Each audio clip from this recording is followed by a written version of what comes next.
Hi, everybody. Welcome to episode 2 of BitLapse. I am your host, Dave, and this is my co-host, Jaime. Hey, guys. What's going on? And again, Jaime bringing the same solid intro as always. But we're going to get started really quick because we got a lot of games to talk about this week. Got a lot of content. Oh, man. And unfortunately, we're going to warn you ahead of time. There's going to be a part of the middle of the show that's kind of a downer because there's been a lot of negative news in the industry lately. So we will cover that. But let's start out with some positive things. Blizzard has finally brought Hearthstone, Heroes of Warcraft, out of beta. It is now a fully released, free-to-play, collectible card game. And I know we've been playing the beta for, 2-3 months now? Yeah, it's been a while. I mean, we've been in the beta and just been playing it and loving it, me personally. Oh, yeah, because as you said in the last episode, you've actually gone ahead and spent money. And I'm taking the other route, which you might call me a cheapskate. But you know what? I'm having probably as much or maybe even more fun than you are because I'm constantly getting into the arena. I'm constantly filling out these quests that gives me coins so I can go into the arena. Yeah, but you tend to do a better job. I mean, in regards to playing the game, you tend to... I don't know what it is about you, Dave. You just have this knack where you don't have to spend money. You're actually just... It's innate. It's in you. You know how to get into these games, and you just do really super well in these games. So yeah, that's why I always have trouble. Yeah, well, that's why I always have trouble playing against you in these games because I play it like chess, where I already have my moves already planned like 3 or 4 ahead of time. Well, if I get a card in a draw, it might change my plan, but I'm usually pretty much set on what I want to do.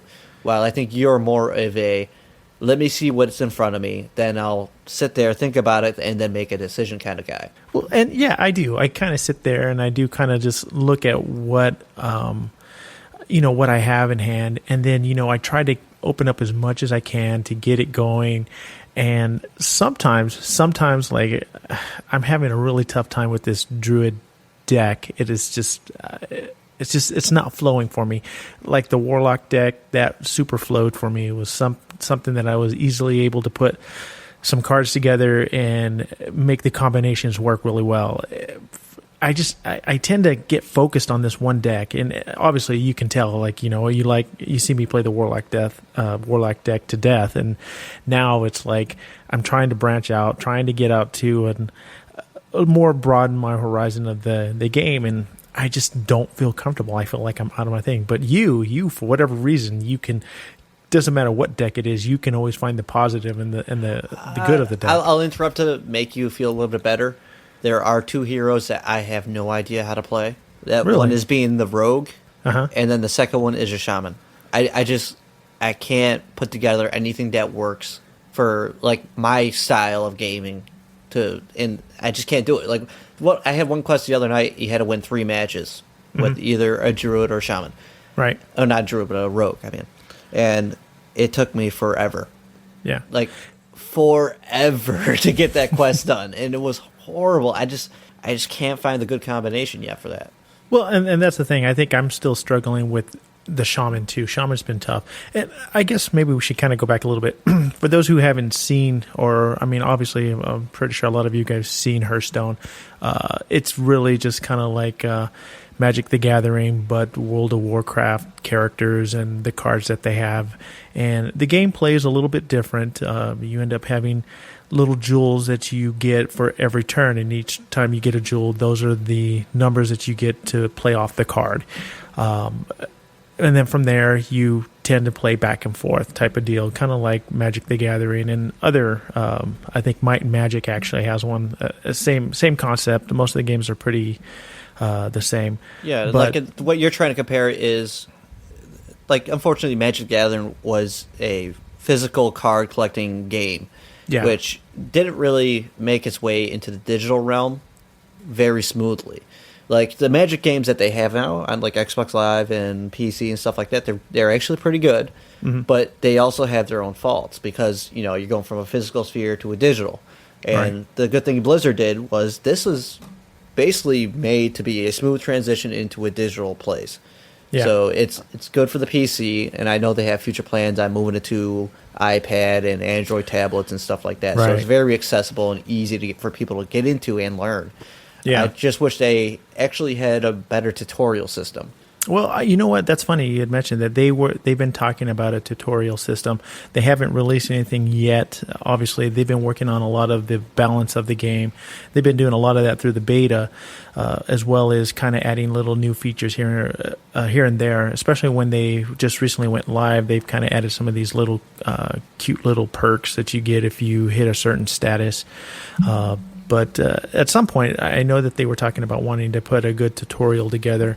I mean, you can go out anywhere on YouTube and you'll see a whole bunch of different people kind of break down some of the cards, basically who the characters are that you can pick from, and so on. So hopefully Blizzard will put one out there pretty soon for the people that are new to this type of gameplay.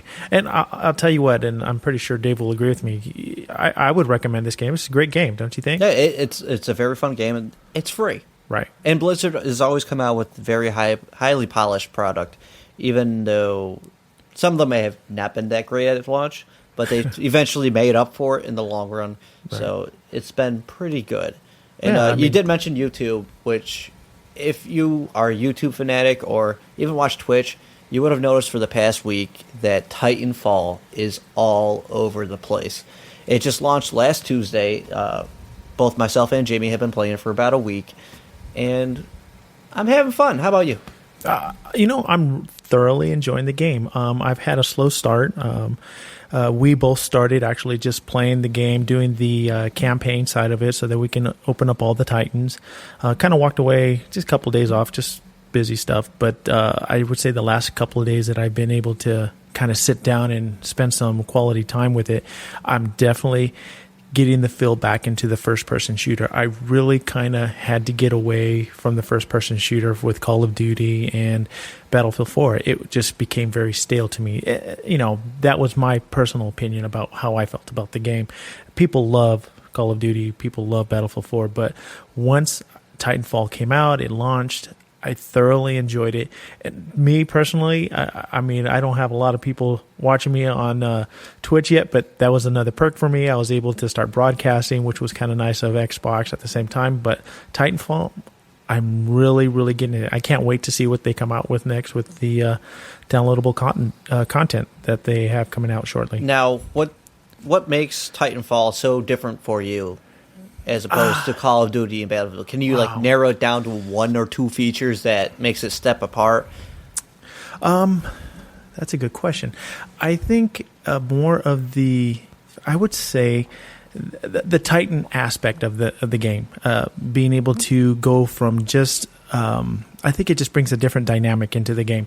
You go from being a first person on the ground, it's kind of the same thing. You can jump, you can kind of move, but now I have this extension of me where now I can get into this exoskeleton Titan, jump into it, and now I have this different dynamic, different weapon, a more powerful weapon, and I can kill the pilots and I can go after Titans at the same time. So for me, it was just a new type of twist in the first-person shooter, which kind of made it, I guess, more intriguing for me, I would have to say. Yeah, see, like, the strange thing is there's basically two major features. One being the Titan, which is what you're saying is your reason to separate it from Call of Duty and Battlefield. And right. For me, it is the agility of the pilots, mainly because you're not just on the ground anymore. You're not just sitting there watching an alleyway anymore. You're not sitting there camping in a window. You're constantly moving. If you're not moving, you're dying usually.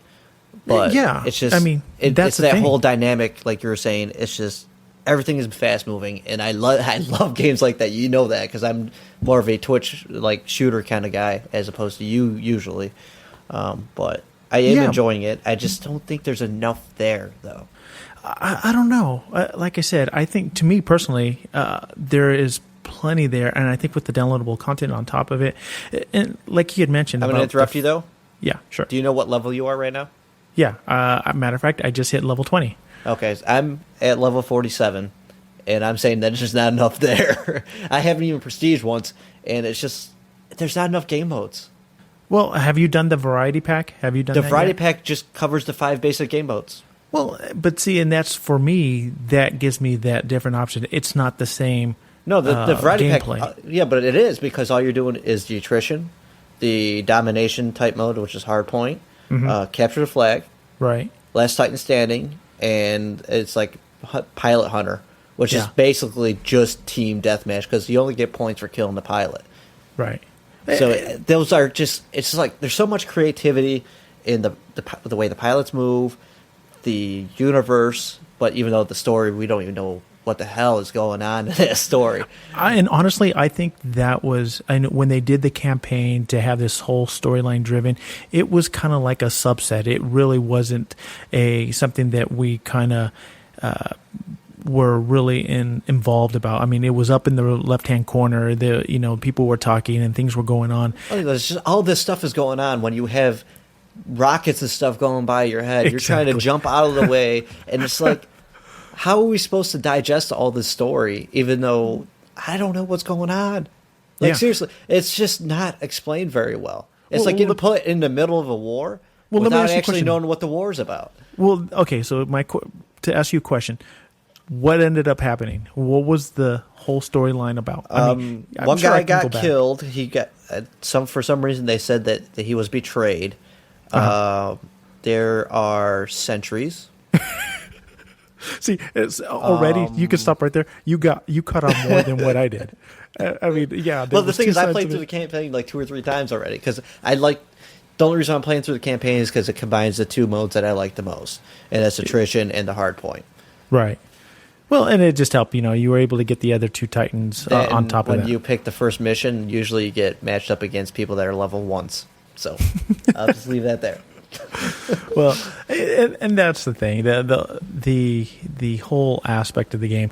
What I'm really interested to see what's going to happen is with the downloadable content. I mean, there's talk about now they're going to have I don't know if what was it, aliens or monsters. I can't remember. They said there's a possibility of adding monsters and stuff like that, but I don't see that happening in the first DLC.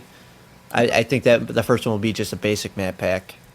Just a regular map pack? Yeah, because they said that they're not going to release another Titan because it just screws up the whole balance of the gameplay and everything. Yeah, we did see that, didn't and them talking about that. I'm doing the fist pump again because I was right about that. You were wrong. Whatever. Well, again, it hasn't come out yet. We'll see. We'll see what ends up happening.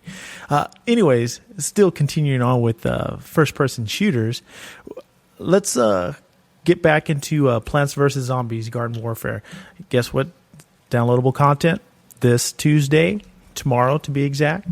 There's going to be some really they've been kind of adding a lot of good stuff into it. I have to admit, and which will kind of segue into the whole what's in the downloadable content, but so far that I've seen with the Xbox One and a lot of the developers, they have come out with a lot of downloadable content very soon, very quick, even after the release of a lot of the games.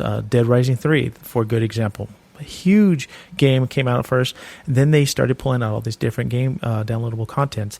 Now, PopCap, Plants vs. Zombie, with their first downloadable content. How long has it been since the game out? What, 2 weeks? 3 weeks? But 2 weeks? It's kind of the same thing that you just heard me complain about Titanfall. There's not enough content. And I said the same thing about Plants vs. Zombies, which it kind of needed the DLC to come out because everybody already forgot about it with Titanfall releasing.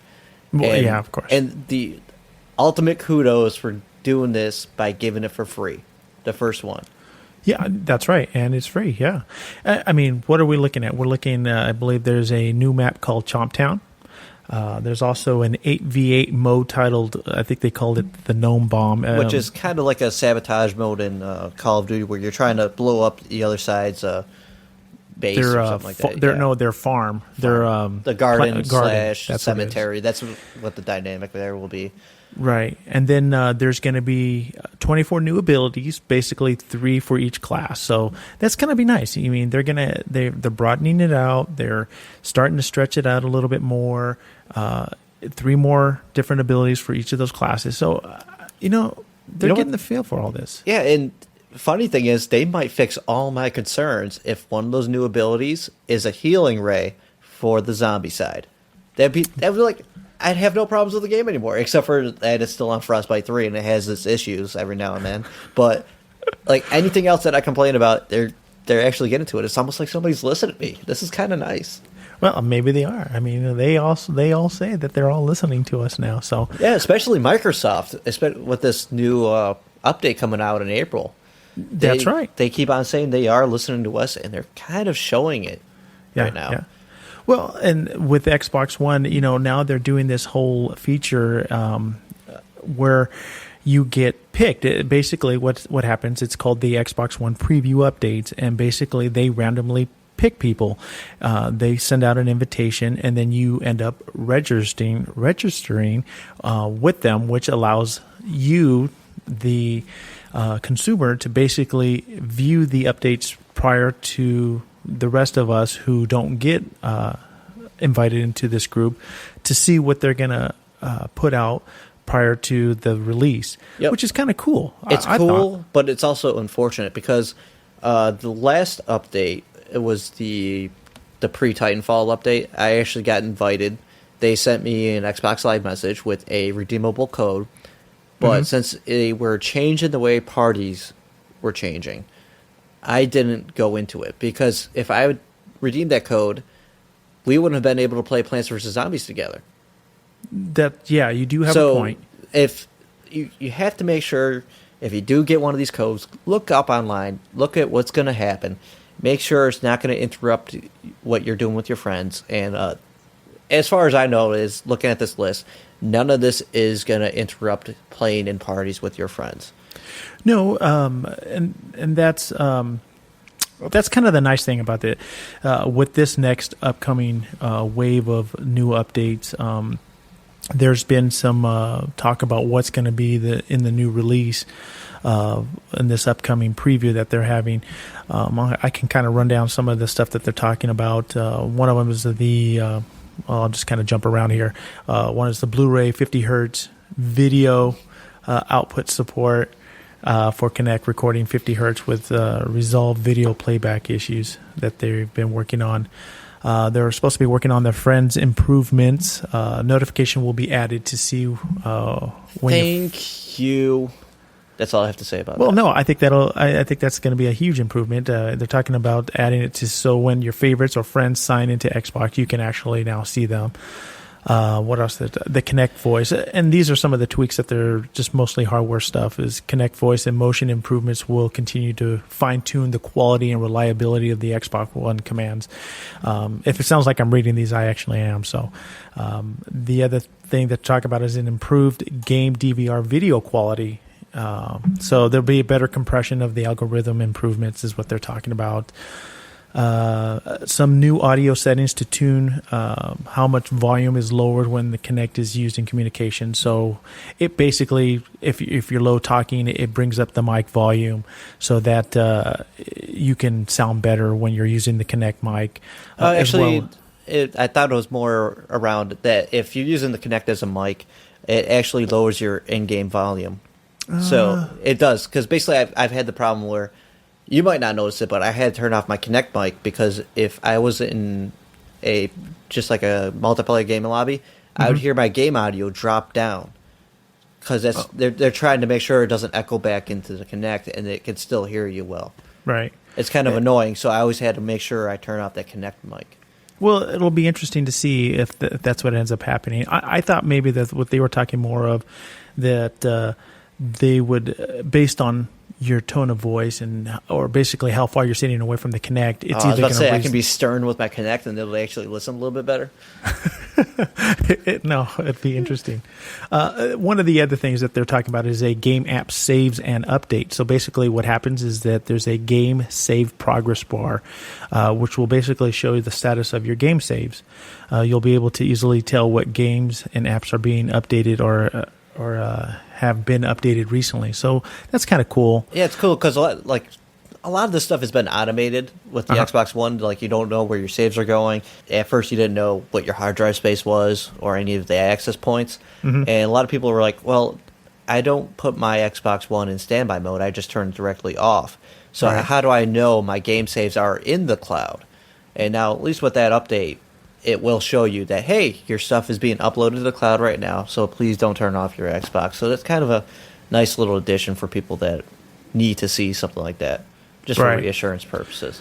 Well, and like I said, for those who are interested, if you want to get involved, you can actually go to the Xbox forums and you'll actually see some information there in regards to some of the updates that they're working on or trying to work on. They will show those on the Xbox forums. Again, the only way you can get in is obviously by invitation only, and I think it's random if I'm not mistaken, and a couple of people I know have gotten in, but it's all based on just invitation by Microsoft. So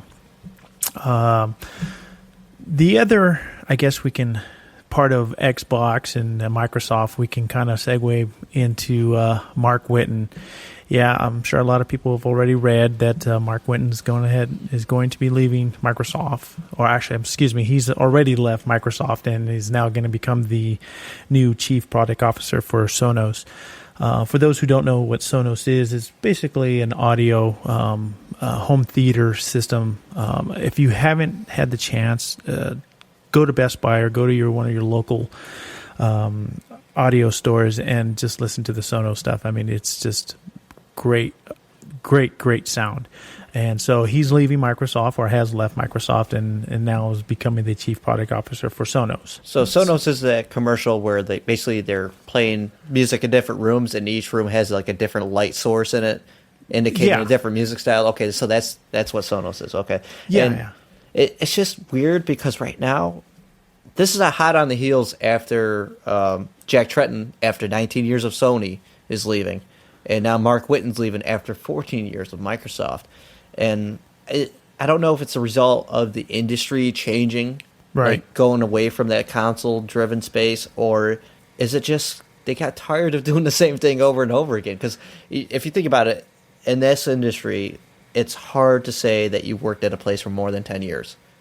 Yeah, I mean, it's extremely rare. Well, especially in that industry, a lot of people start and they're there maybe 4 or 5 years, and then things change, or people don't like the direction they're going in, and so they move on to a different avenue or go in a different direction. Speaking of new things happening, I wonder if this coincides with the whole addition of a new president and all that stuff over there, and all these changes that they're making.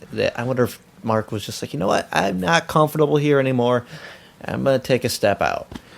And could be. I mean, he was there for 14 years, okay, first and foremost. And, he did a lot with the Xbox side of it. He was the one who got involved, made the changes, and he was really one of the people who was involved about making sure or wanting to go to the times 86 architect. So, I mean, he had some say, and, we need to go in this direction.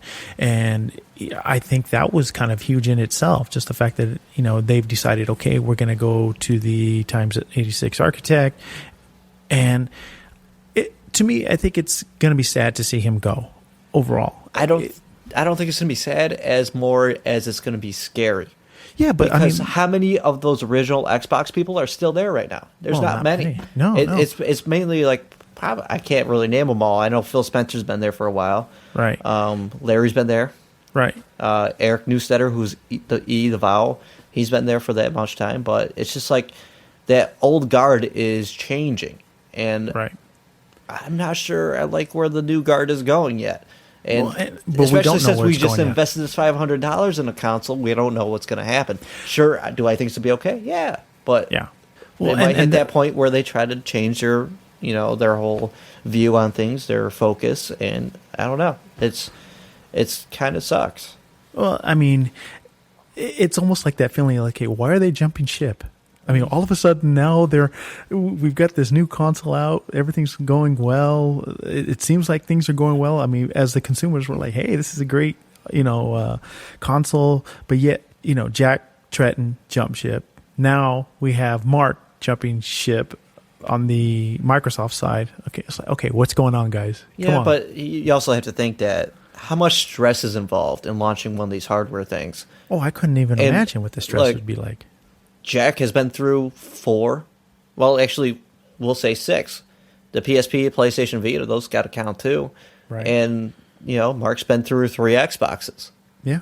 That's a tremendous amount of stress, and maybe he's just like, you know what? Let me go try something else. Maybe he just wants a new challenge, especially since that hardware is out, and the hardware is the biggest leap and the biggest challenge. It's just time for something new. And unfortunately, there are other people in the industry that would be looking for something new because there have been layoffs that have hit PopCap games. Yeah. And they pretty much came out and said it wasn't the Plants vs. Zombies team. And a lot of these layoffs were to try to get back to what PopCap is about, and that's creating like new IPs and that mobile atmosphere. And it's just unfortunate to see this happen. Well, it's unfortunate always to see, but it's been like the year, and we've only been in this year for what, 3 months, going on 4 months now, that we've seen a lot of layoffs. It's not even the year. It's been the past like 2-3 years. You've seen studios close. Actually, Sony Santa Monica just had layoffs last week. It's a very turbulent atmosphere right now, and it's kind of scary. Like my friend Butter, Jonathan Davilo, I think that's how you pronounce his last name. He was over at GTR staff about 2-3 weeks ago. He got a job at EA as a quality assurance tester, and he just left there to accept a job in New York City at, I forget the name of the company, but as more of what he went to school for. And that's 3 weeks. He moved from Florida to, I believe, California. Now he's moving to New York City. And that's just a very weird atmosphere for someone like me, who I've had my job for 9 years now. Right. I can't see. Same with me. I've been with my job for 10 years. To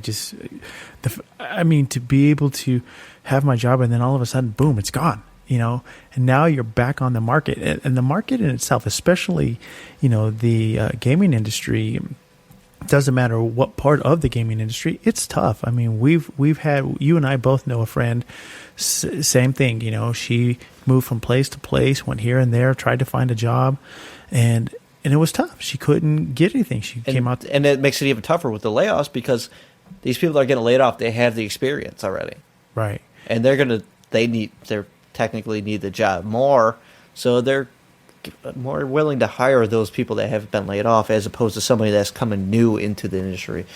Right. It's just a weird. For me, it just seems like it's been, like you said, probably the last 2 years, maybe even 3 years.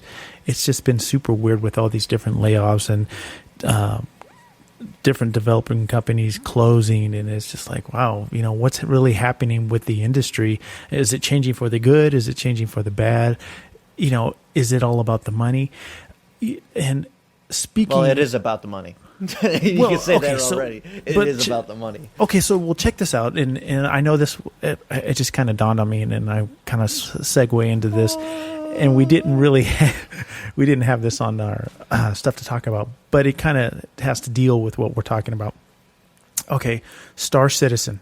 Okay, a truly fully funded community, all by the community. It has been funded by itself, and this company, Chris Roberts Studios, doesn't have EA, doesn't have all these huge companies that support these games.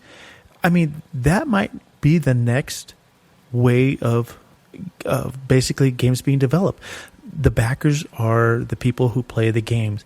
They hit $40 million, Dave. $40 million. Yeah, and that's also a problem because all that Kickstarter stuff is actually building off the success of free-to-play games.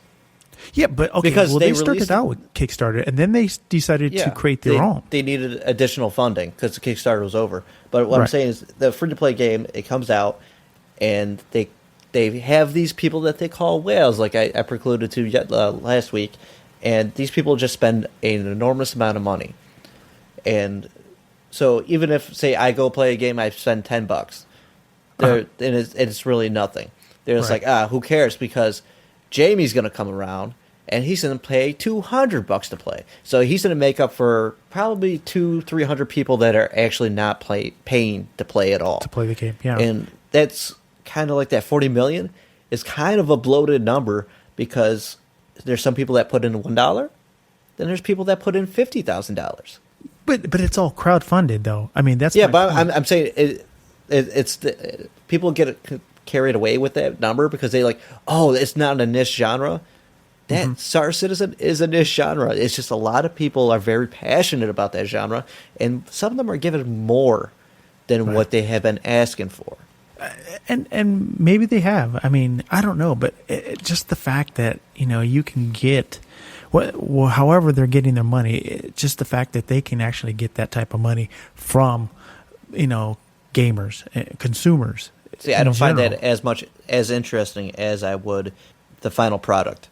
I want to see them actually take that money and say, because unfortunately, another studio that did this that with much success was Double Fine, and they got like 200-300% more money than they expected to build a game, and then they came out and said it wasn't enough to build the game that they wanted, which it kind of turned off a lot of people because it's like you initially came out with this 200,000 estimate, and now you want to build a bigger game that you guys didn't really say you were going to do in the first place.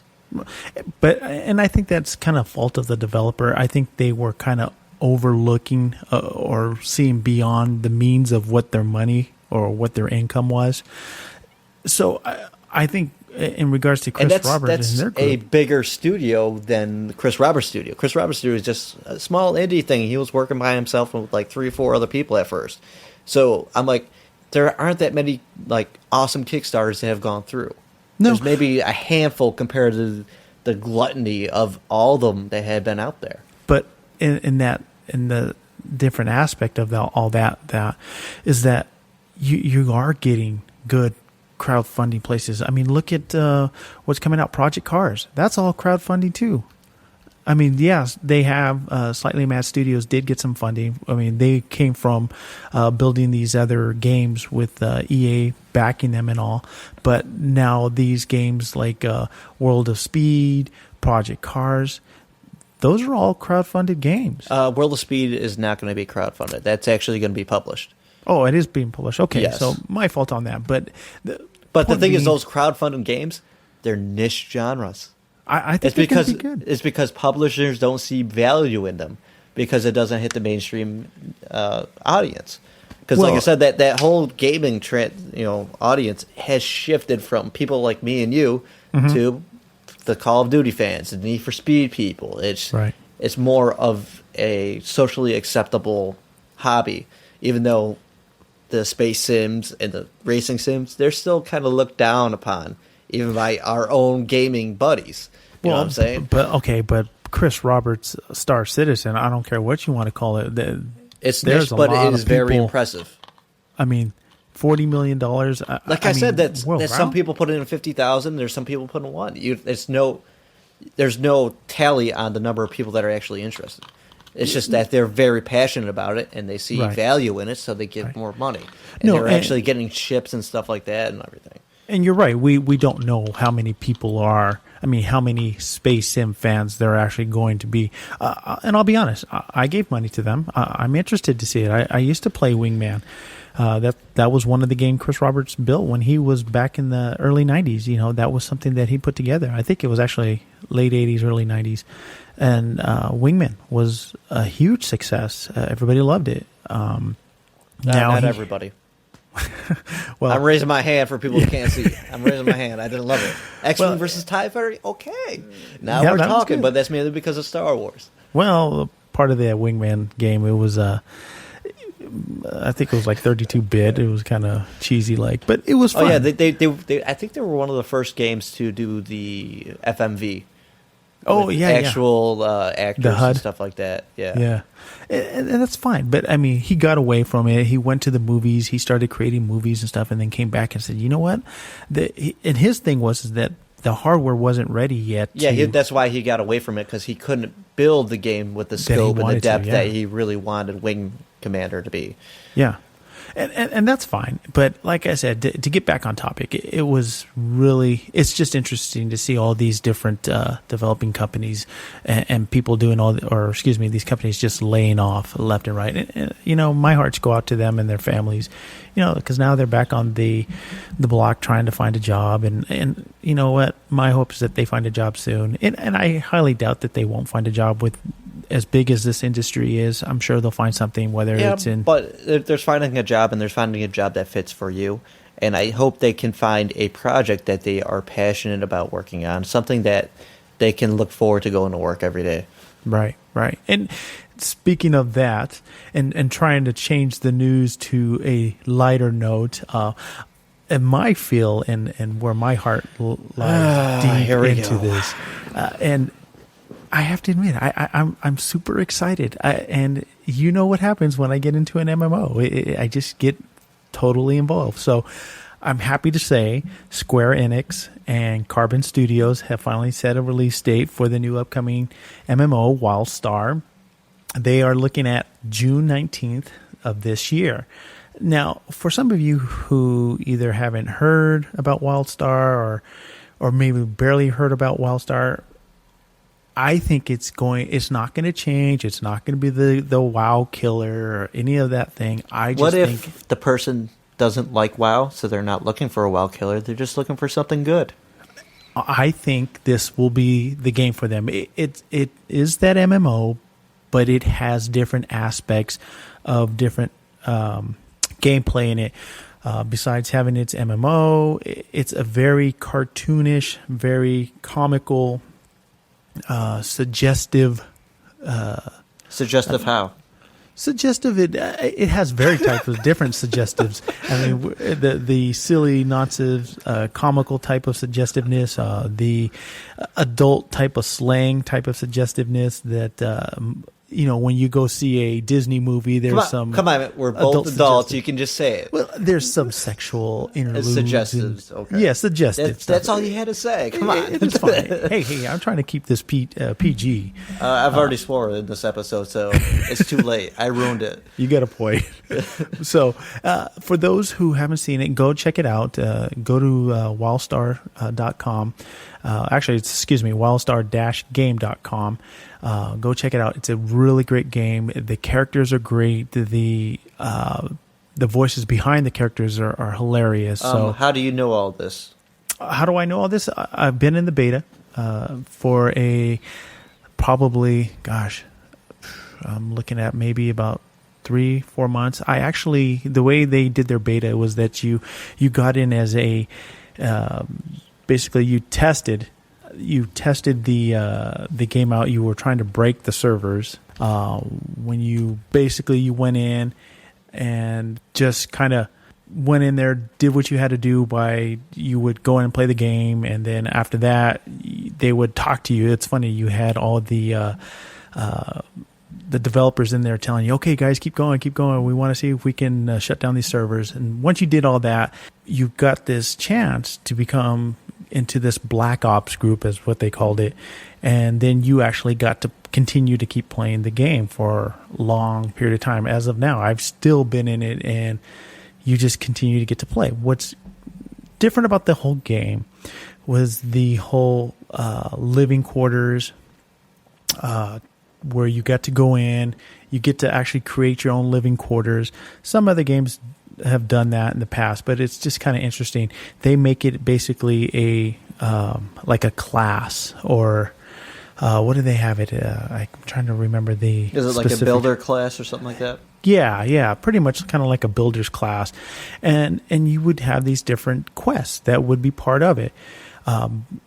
They use the whole Trinity system still. It just seems to work better. I know a lot of people don't like it. It does have the active combat, so it's not like you're sitting there hitting back and forth each other. You basically have to move. Their targeting system is kind of unique. If you haven't seen any of the videos yet, it's basically a shadow on the ground, and basically you need to stay out of those areas. What was kind of neat about it is that they kind of gone and they would make different shapes based on the different person or the enemy that you were fighting, which kind of made it kind of cool. So you always didn't know what to expect. which was kind of nice, so that you kind of felt like you were always wondering where the targeting was going to hit, and you always were constantly moving, which made the game very fun. And the story behind it all, it was very comical. It was very fun to just kind of kept me interested. I kept going. How often does that story actually hit? Because sometimes, like, the latest MMO I played was Guild Wars 2, and it's just the story is pretty much non-existent.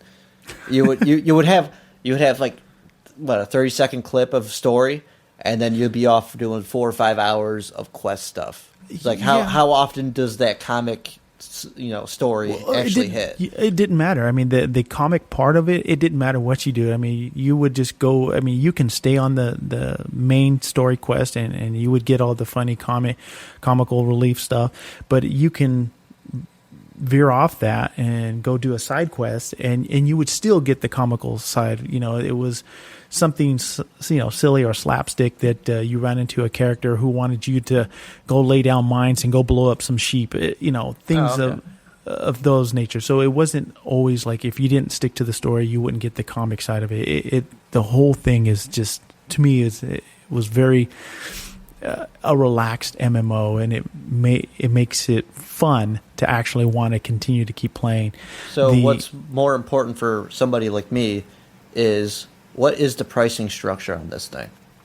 Well, it's still subscription based, but what they are trying to implement is that they're going to add this system where, for those who make enough money in the game with their virtual currency, you can actually turn that currency in, if you get enough of it, into real money, where you can buy more subscription time. So actually, you wouldn't turn into real money. Well, because you're using unfortunately, when they do that, it turns into a taxable income. So what you're trying to describe is something more like what EVE Online does. They have their own currency to buy monthly subscriptions inside the game. Now, you said there's the subscription type, but are you buying a box game for this too, on top of the subscription? Yeah. So you're going to pay your normal $60, and then on top of that, you're going to pay your $15 a month. Like I said, they're trying to please both sides of those who want the free to play or just pay the subscription side. What they're trying to do. There's no free to play there, though. You're paying for the box copy and you're paying subscription, so there is no free to play model. Well, if you didn't pay the box fee, then it would be a free to play model. Well, like I said, they're trying to appease both sides with just by trying to get their initial money to make sure that they get back their budget back, and they actually make the initial money. And as I told you with that Star Wars MMO, it'll be free to play in 4 or 5 months. Guess what? You did call it. You did. I have to admit. You know what? WildStar, I'll give it. Here we go. It comes Prediction out in June. time. It comes out in June. I'm going to say by holiday of this year, so between November and December, it will be free to play. Okay, so we need to. I disagree totally. I've been playing it. He also said this about Star Wars people. Just so you know, he disagreed with me then, and Lady Luck from Gamer Tag Radio also disagreed with me then, and I still ended up being right. But the problem with Star Wars: The Old Republic was that it just stopped once you got to the end. There was nothing further to do. It didn't draw anybody in the first place. That was the major problem. They bought the game, got their initial month, and then they never renewed. That was their whole problem. That's why the next E3, it was like a graveyard when they were talking about the next DLC and the updates coming out. It was depressing watching that press conference. And another depressing thing that has happened lately, I'm sorry, I'm moving away. No, that's okay. Because you will sit here and talk for hours about an MMO, and I'll sit here falling asleep. But something else that's probably the last depressing thing on this list is EverQuest's 15th year anniversary. And it's depressing because it makes me realize how old I really am. You are old. Because basically my experience with that game started when I was in the beta. And I was still in high school when I was in the beta for that.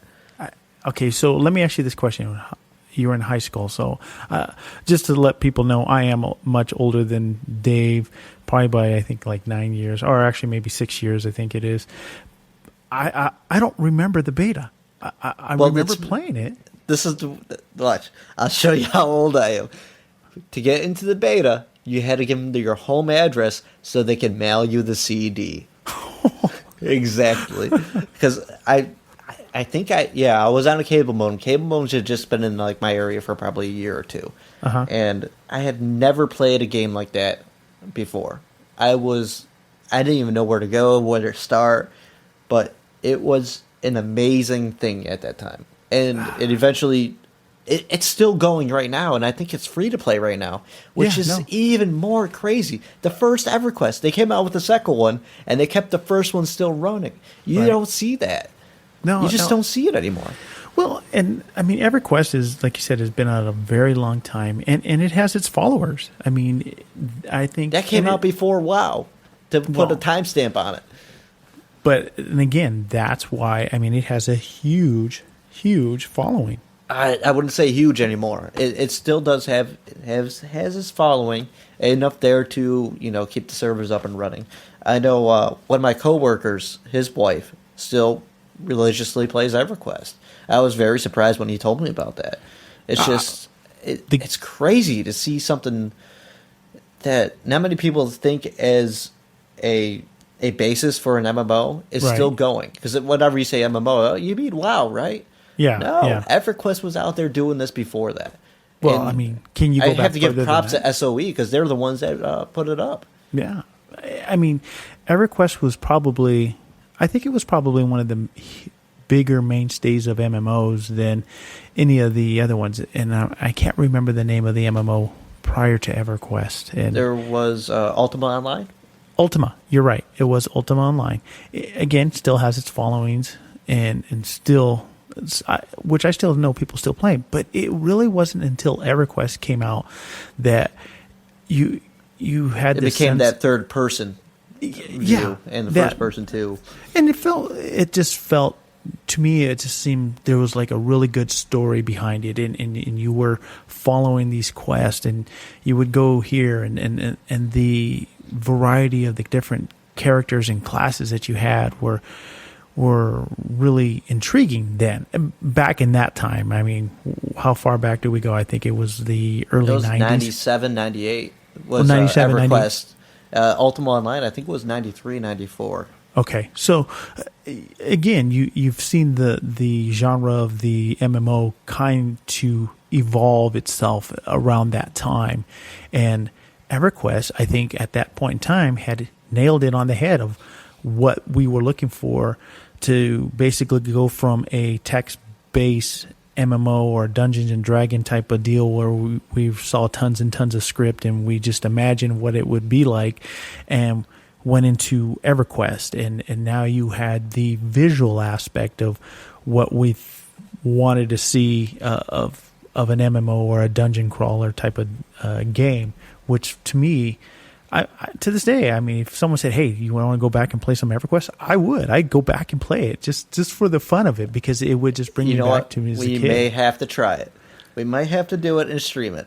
But that would be cool. I have a story. I think I've told you this story before. As many good things I remember about EverQuest, there's one bad thing, and that's the dedication of some of the people that played it. I wouldn't say dedication. I say the addiction. So basically, when I was in college, I ended up having to switch roommates a couple times, and the last person I went with is somebody that played EverQuest a little too much. as what I'm saying is, he was basically, his class would start at 4, and we're probably about a third of the mile from the actual student buildings and stuff like that on our dorm room. He would be playing till 3:55. 5 minutes till he had to go. He would run to his class, run back from his class, hop back on EverQuest, and play until probably 4 or 5 in the morning. Wake up, do it again, and the smell was awful. He didn't take showers. Seriously, How did you even stay in that same room? His name was Greg. Greg, if you're listening to this, I am sorry, but you smelled really, really bad, and I hope you have moved on from EverQuest and found a decent life doing something because He did. He went to WoW. I don't know about that. But seriously, Greg, please tell me you're taking showers this day of year. Because that was bad, dude. I'm sorry. Well, I mean, did he even pass any of his classes? Did he do any of that? I mean, did he have I think he went time? back for a second year, which is more than what I did. So I have to give him credit for that. It's just... Wow. Well, I would be trying to sleep, and I just hear him typing on the keyboard and giggling every now and then. And it's like... Well, and this there is you what go. my life has come to. Yeah, I mean, EverQuest was that big. I mean, in the sense of, people were just so hooked on the game that they were constantly playing all the time. I mean, I used to play constantly, not to the extent of your friend or your roommate, but enough to where I would have a lot of I don't know. late Did you nights. have a roommate back then? I think we'll have to interview one of your roommates back then. No, heck no. No, I mean, God, when I was in That would college, be hilarious. Yeah, he totally didn't take showers and anything. no, we can't discuss that. But since we're in the process of aging ourselves, Well, the problem is that when I was in college, and this was a long time ago, they didn't really have, well, what we would do is when we had time in between our classes, we would go to the computer lab, is what we called it then, and we can do our homework or whatever, but we had back then those BBS boards. And if you don't know what BBS boards are, basically it was a simplistic version of the internet where you got on and people would create these games, and a lot of them were text-based games, and a lot of the Dungeons and Dragon stuff, and it'd say you would go north, and you would type in go north, and you're at a door type of deal, and that was our MMO. yeah, really, that was kind of the first MMOs right there. It's just because they would save your character data and it would be consistent. I'm too young to have experienced that. Whatever. I've heard people talk about it at length, and it is amazing. Especially just look at athletes today. They all have watched the greats playing sports and stuff and learn from them. And I do hope that the gamers today do look back and see where all this has come from, and I really appreciate that, because I don't think they do. Well, I'll tell you what, if you ever get a chance, or anybody, if you get a chance, just, matter of fact, you can go on to Google, type in text-based Dungeons and Dragons or D&D, and there's emulators that will actually play or start up games that we used to play when I was in college. My first couple of years of college, that's all we did. It was, and the funny part of the whole thing is we would get the graph paper that had the little X and Y, and we would start building what the dungeon was looking like. Okay, we went north. Okay, so we would draw two lines going up the page, okay, and then I can go either left or right, and then so we would draw corridors that would go left and right so that we can actually see or kind of visualize what we were doing at the time, and that was it. That was us. That's what we did at our time. I mean, Yeah, there was nobody there. what we did was we sat on our nice computers. I think they're here we go. my Pentium 3 400 and 128 megabytes of RAM. And we would be on our OC13 connection network. We'd be playing Worms, Carmageddon, Oh my God, Robot Wars. Well, that was most of our times in college. And well, I tell you what, I it's mean, times crazy. have changed, obviously. You can tell, I mean, with all these different types of MMOs and genres that have come out. But I guess that's for another time, I would have to say. Actually, no, it's for this time, too, because we're going to go back there again. And actually, Warner Brothers went back there for us, and they're bringing back Gauntlet. That's right. They are. They are. Gauntlet. And, after reviewing that clip that showed basically some of the gameplay of the new upcoming Gauntlet, obviously it's updated graphics of the old Gauntlet game. Has that whole Diablo feel, but it still has that Gauntlet look to the game and the same characters that you used to know and love when Gauntlet was in the arcade. I think it'll be fun to play. I think it's something that maybe you and I should get and be able to stream that. I think that'd be kind of fun to do. But that's the thing. I looked at that, and I'm like, I already own Diablo. And Diablo is a deeper game. It's probably, well, I can't talk about this Gauntlet, but Gauntlet was okay for a button masher in its time. Like, Yeah. I even played, I think it was the Xbox version when they, Gauntlet Legends, I think it was. Yeah, no, yeah, I remember. Yeah, I played a little bit of that, but it's very basic. And you got Diablo, which is a little bit more complex. It's got more depth. You got more weapons. You can outfit your people and stuff like that. And it's still 4 players, like Gauntlet. Yeah. And like I said, I already own Diablo. I haven't really played it, but I think I should get back into Diablo, especially after the updates. Or maybe I should wait for the Xbox One version to come out, which I heard the console version is actually really, really good. Well, and maybe, like I said, we've been tinkering a lot with the Twitch and the different video stuff. And, I mean, obviously all that stuff is still out there and people are still doing it. But to hear you and I play would be a treat for all our listeners to see how we play and how much of the antics and smack talking we do when we play these type of games. But I think I'd pick up a lot of haters because I'd be yelling at you all the time. I'm just telling the truth. But they got to Jamie, what are you doing? Oh, nothing. Looking at my phone. We end up in 2 different directions, and we're trying to go you're going one way, I'm going the other way. I'm taking out an army. You're taking out this one guy that's trying to take a leak out on the side, stabbing him in the back. Hey, you know what? Don't be taking a leak. Guy's just trying to take a piss. But it's only coming out on PC, which is kind of weird. It just seems like it would be a game that you could put on any console and make it 4-player local co-op. I don't know why they're not aiming for that yet. Well, maybe they might later on down the road. I mean, it's just kind of like some of the other games that they're doing. That they start off on one platform and then they start to either port it or build it specifically for that platform. So, I mean, who knows? It'll start off on PC. I mean, you got to understand now. I mean, most of these platforms are using the x86 architect. That's basically what the PCs are made off of. So, I mean, you're really not porting anything, but they're going to start there. Well, it's easier to port from PC to the Xbox, especially if you're using the DirectX libraries and stuff like that, because it's a little bit easier to switch it over as opposed to the stuff that Sony is using for their video drivers and stuff. Yeah, and we'll see. I won't be one to say that I'm not going to get it. I actually will get the game and actually try to go. You know me, I like to kind of go back to my old roots and play these games and just see how they are. Let's dial into a BBS. Let's go. Whatever. Come on, man. I wish if we find a soundbite of the sound of it handshaking. Yeah, the handshaking. We got to put trust me, that's embedded in my brain. And then you've got mail. That's the other thing. It was sad. Like the whole handshake thing, like you're talking about.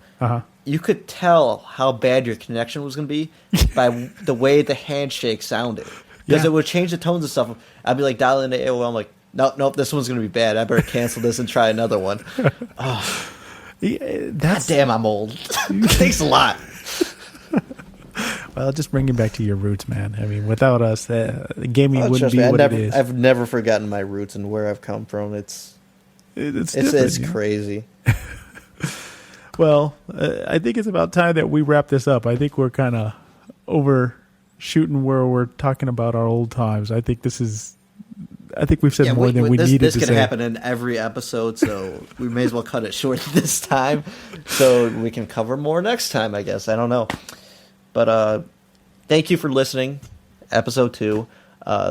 Our website is going live on Thursday. It should have all our podcasts on it, or any streamings that we're going to be doing. I think we're planning on doing a Dave versus Jamie kind of stream thing where we'll be playing Civ 5 against each other. No, that's you beating me at Civ 5 like you always do. Well, it's because you're not thinking good. You got to remember, it's like it goes back to that Hearthstone thing. I got all my plan. I'm like 5 steps ahead of you. I'm like, all right, I know what I'm doing. And you're just like, I'm going to build armies. And I'm going to start taking over towns. I really think he cheats some way or another. Sometimes you're better lucky than good. I'll have to give you that. So anyways, we're going to launch that on Thursday. Yeah. I can't wait. I'm excited. I really want to get this all out to you guys. And really, for me, being new to podcasting and into this, first and foremost, I'm really enjoying my time with Dave and doing this and having a good time with it. What I'm really looking for, and I'm the type of person who loves the straight honesty. If you say I suck, just let me know I suck. I want to hear it. Hey, Jamie. Yeah, I know what you're going to say. I suck. You really suck. Yeah, thanks. So, to you listeners and those who are following me on Twitter and Dave on Twitter, and then us at BitLapse, say what you feel. If you want to see something or hear something different, or even see something different when we start streaming, let us know. And like we said before, this is an improvement project. We're going to try to get better. Just like right now, I realized we didn't even give ways out to contact us. No, I'm David Too Sly on Twitter. You can email me at david@bitlapse.com if you have any comments or anything. Please hit me up. And Jamie, and your information? Yeah, me. You can hit me up at. I just recently changed it. It used to be Sparky7474. Now it's Jamie7474. Twitter, and then if you want to hit me up on email, it's Jamie. I'm going to correct you already. You don't even know your own Twitter handle. Did I mess it up already? Yes. See, it's Jamie S7474. I plugged you out another podcast I was on earlier. I messed it up too, but that's not my Twitter handle. So that's not on me. So he's giving out the wrong information. I'm giving out the wrong information. No, I gave out the right information. So if you get any followers, it's all because of me, because you haven't even said your right Twitter handle the whole time. So my correct Twitter handle is Jamie S7474, which is my Twitter. You can also hit me up on jamie@bitlapse.com. And I think that's all I got going right now.